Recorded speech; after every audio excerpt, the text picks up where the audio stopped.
66 ans après l'indépendance, quelle réforme constitutionnelle pour la RDC?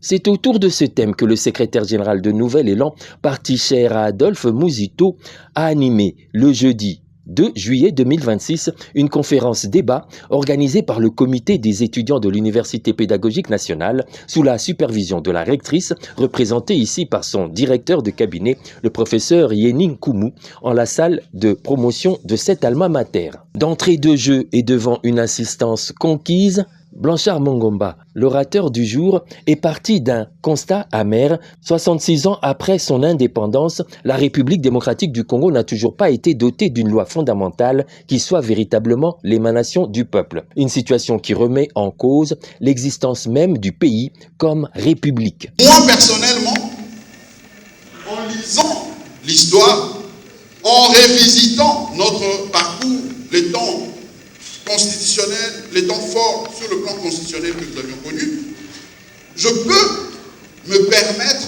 de dire que les Congo n'est pas encore une république. Nous sommes un État, mais nous ne sommes pas encore une république. Parce que partant des définitions développées par les camarades étudiants ici, je me rends compte que sur le plan de la science, sur le plan de la doctrine, les Congo n'est pas encore une république. Mais puisque nous ne sommes pas encore une république, nous devons prendre conscience de cet état de choses. Et c'est ce que nous sommes en train de faire ici.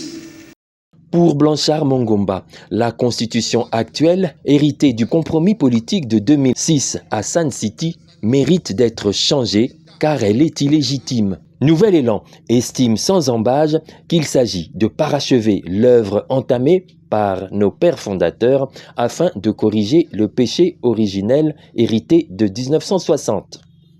Toutefois, le dernier mot revient au peuple à travers l'organisation d'un référendum. À travers cette conférence scientifique et participative, Maître Blanchard Mongomba a partagé avec les étudiants de l'UPN la vision de Nouvel Élan et de son initiateur Adolphe Mouzito sur les défis institutionnels auxquels fait face la RDC.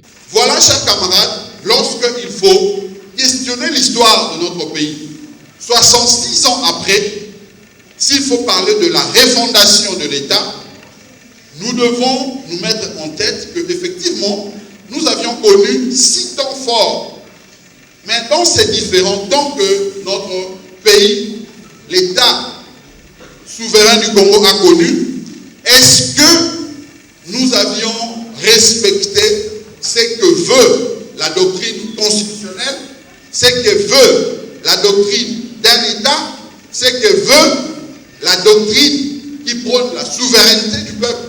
Dans chaque étape, il y a une violation de ces règles, de ces principes. Ce qui fait qu'aujourd'hui, lorsque le débat refait surface, les débats du changement de la Constitution ou les débats, tels que d'autres le disent, de la révision de la Constitution, en amont, nous devons commencer par ces temps forts, questionner l'histoire, ce que le Congo a connu sur le plan constitutionnel, ce que le Congo a connu sur le plan en tant qu'État et surtout ce que le Congo a connu en tant que République. Pour ce parti d'obédience lumumbiste, les réformes constitutionnelles s'avèrent indispensables pour renforcer la gouvernance, consolider l'état de droit, pour bâtir des institutions plus efficaces, plus crédibles et véritablement au service du peuple congolais.